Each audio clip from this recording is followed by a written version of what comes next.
자녀를 어떻게 키워야 되는가에 대한 석가모니의 가르침이 육방예경에 담겨 있습니다. 부모로서 자식에게 어떻게 할 것인가? 거기에는 5가지 길이 있다. 하나는 자식을 아끼는 마음이 골수에 맺혀야 되고, 둘은 자식을 잘 키워야 되고, 셋은 교육을 잘 시켜야 되고, 넷은 적당한 배필을 찾아서 결혼을 시켜야 되고, 다섯은 자립할 수 있도록 적당한 재산을 물려줘야 된다. 현대인들이 보기에도 석가모니의 가르침은 적절해 보입니다. 하지만 현실은 그렇지 않은 경우가 많았습니다. 아들을 낳으면 서로 축하하지만 딸을 낳으면 그 아이를 바로 죽인다. 아들이든 딸이든 모두 부모 품에서 나왔다.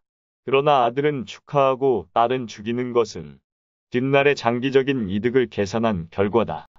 한비자가 활동하였던 기원전 2세기 중국에는 딸을 낳으면 살해하는 문화가 있었습니다.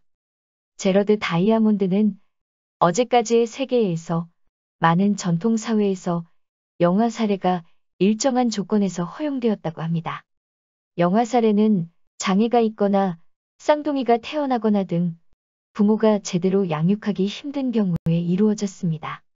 아체족이라는 전통 사회에서는 남아의 경우는 10%, 여아의 경우는 23%가 10세 이전에 죽임을 당하였다고 합니다. 우리나라도 불과 몇십 년 전만 해도 태아 성관별이 가능해지면서 여자 태아를 살해하는 문화가 있었습니다. 1990년에는 셋째 아이가 여자일 경우에는 절반가량이 어머니의 뱃속에서 살해되었습니다. 하지만 오늘날에는 딸만 한 명 낳아서 온갖 정성을 다해서 키우는 부모도 많습니다. 부모에게 자식은 어떤 존재이기에 이렇게 시대에 따라서 자녀에 대한 양육 태도가 달라질까요? 생태계에서 이세를 생산하고 양육하는 일은 아주 전략적으로 이루어집니다. 무조건 많이 낳는 것이 아니라 효율적으로 양육하여 유전자가 세대를 거듭하여 전송되도록 하는 것을 더 중요하게 여깁니다. 생태학자 데이비드 렉은 야생조류의 알수에 대해 연구하였습니다. 새는 종에 따라서 알을 낳는 수가 비슷하게 정해져 있다는 것을 발견하였습니다. 그리고 그 이유에 대해서 새들은 알의 개수를 늘리는 것이 아니라 살아남는 새끼의 수를 최대화하기 위해 산화 제한을 하는 것이라고 주장하였습니다. 이미 생산된 이 새들에 대한 부모의 양육 태도도 똑같은 원리가 작동합니다. 내셔널 지오그래픽에서 촬영한 푸르널 구럴가니새의 모습은 자연계에서 부모의 이세 양육 전략을 잘 보여줍니다. 푸르널 구럴가니새는 걷기도 전에 형제와 목숨을 건 싸움을 시작합니다.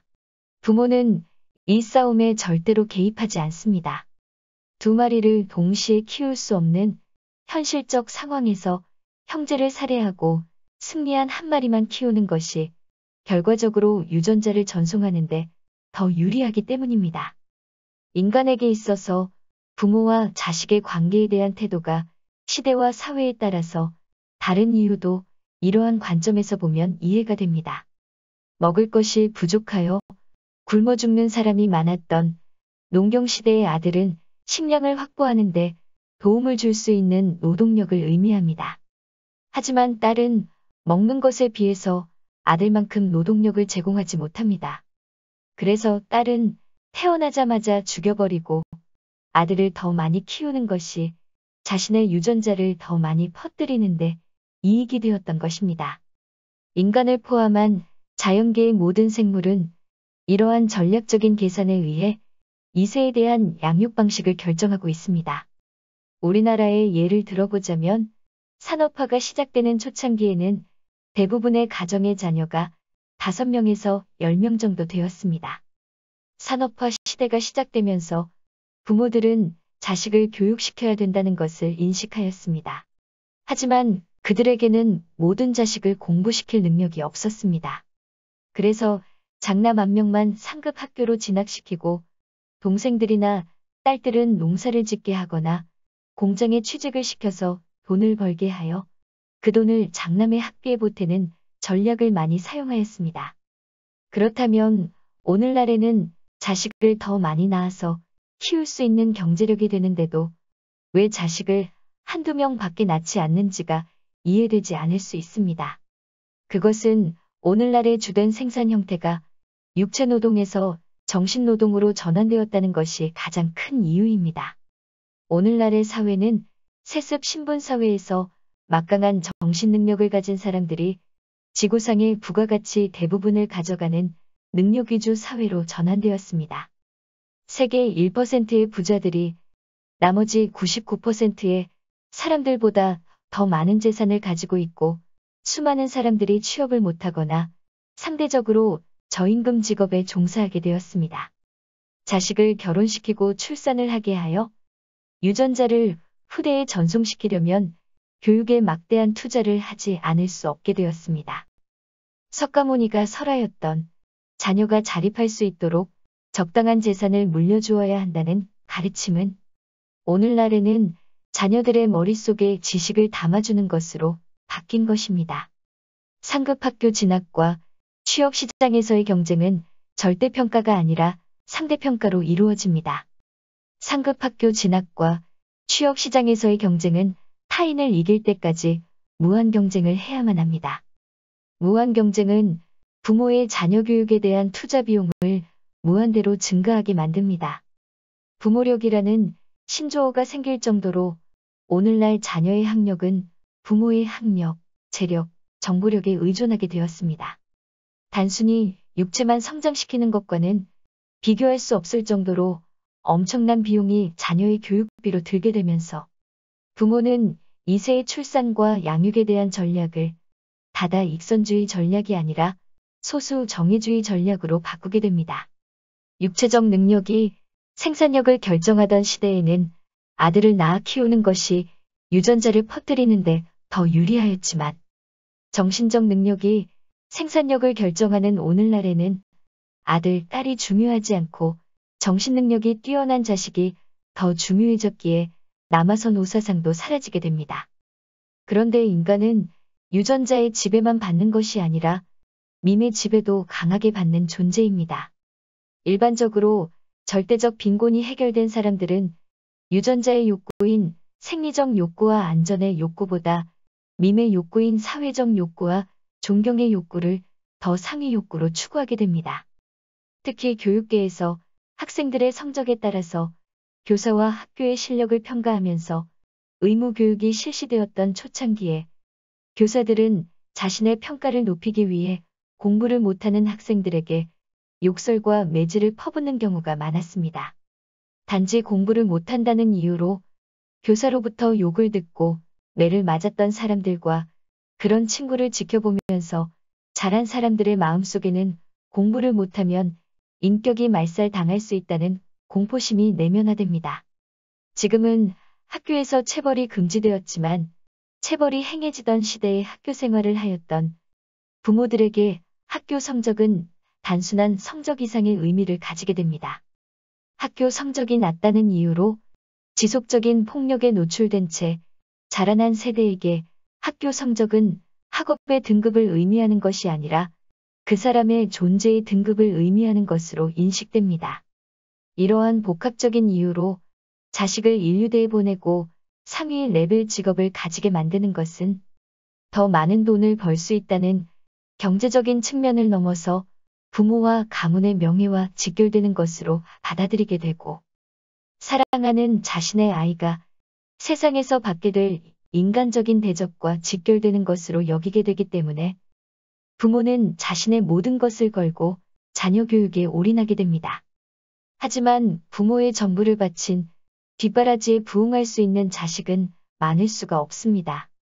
소수의 몇 명을 제외한 나머지 모든 자녀들은 패배감에 시달리며 고통을 받게 됩니다. 모두가 1등을 향해 질주하는 사회에서 논어의 첫 구절에 나오는 공자의 이 말은 1등만 추종하는 세상에 던지는 화두로 여겨집니다. 사람들이 알아주지 않아도 화내지 않으니 또한 군자가 아니겠는가. 입신 양명이 효경에 실리면서 모든 유학자의 모토가 되어버렸지만 공자는 사람들이 알아주는 것에 연연하지 않아야 군자라는 말도 하였습니다. 공자는 왜 이렇게 모순되는 말을 하였을까요? 공자가 효를 최고의 덕목으로 삼게 된 것은 어머니의 영향이라는 의견이 많습니다. 공자의 어머니인 안징제는 공자가 3살 때 남편이 죽어버렸고 시집과 친정의 도움 없이 홀로 생계를 꾸리며 공자의 교육에 최선을 다하였습니다. 하지만 34세의 젊은 나이에 과로로 죽음을 맞게 되고 공자는 어머니의 죽음을 슬퍼하며 3년 동안 상복을 입고 무덤을 지켰습니다.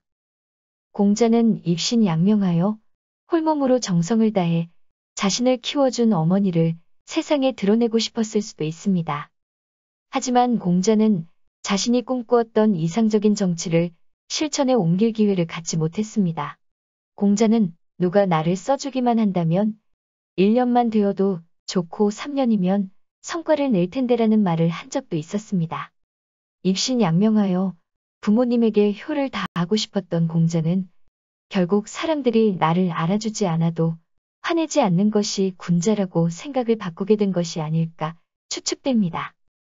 헬레니즘 시대를 열었던 정보광 알렉산드로스 3세는 아리스토텔레스에게 교육을 받은 제자이기도 하였습니다. 그는 자신이 알렉산더가 되지 않았다면 디오게네스가 되기를 원한다는 말을 한 적이 있습니다.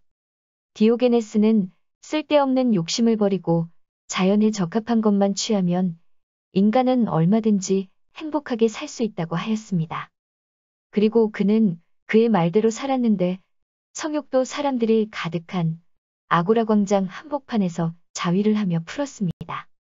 그러고서는 배고픔도 이처럼 문질러서 해결된다면 좋았을 것을 이라는 말을 하였다고 합니다. 세계를 정복한 알렉산더 대왕은 디오게네스를 찾아가서 일광욕을 하고 있는 그에게 그대가 원하는 것이 무엇이요? 내 무엇이든 해드리리다 라고 하였습니다. 그러자 디오게네스는 위대한 왕이시여 아무것도 필요 없으니 햇빛을 가리지 말고 한 발짝만 비켜서 주십시오 라고 대답했다고 합니다. 오늘날 학교와 학원에는 어린 공자들로 가득합니다. 그들은 유전자의 욕망과 밈의 욕망, 부모와 가문의 명예를 어깨에 짊어지고 오늘도 학교와 학원을 왕복하며 공부와 씨름하는 삶을 살아가고 있습니다. 그리고 누군가는 승리하여 기뻐하고 누군가는 좌절감에 휩싸여서 울게 됩니다. 유전자의 관점에서 생명체의 이세 양육 목표는 이세가 다시 자식을 낳고 기를 수 있는 능력을 함양시키는 것입니다. 그런데 오늘날 우리나라의 합계 출산율은 1이 되지 않습니다. 최소한 합계 출산율이 2는 되어야 유전자의 입장에서는 자녀 양육에서 본전을 한 것이 됩니다. 우리나라의 2세 양육 전략은 유전자의 관점에서 보면 완전한 실패라고 할 수 있습니다. 인간이 단지 유전자를 전송하는 기계일 뿐이라면 현대복지 국가에서 스스로 출산을 포기할 이유가 없습니다. 오늘날 우리나라를 비롯한 대부분의 선진국에서는 최저임금과 생물학적 생존은 보장을 해줍니다. 오늘날의 극단적인 출산율 저하는 인간은 유전자의 지배보다 밈의 지배를 더 많이 받는다는 증거라고 할 수 있습니다. 스스로 자연도태를 선택하게 만드는 현재의 이세 양육 방식에서 자연 선택될 수 있는 형질을 지닌 개체는 어떤 방식으로 자녀를 양육할까요?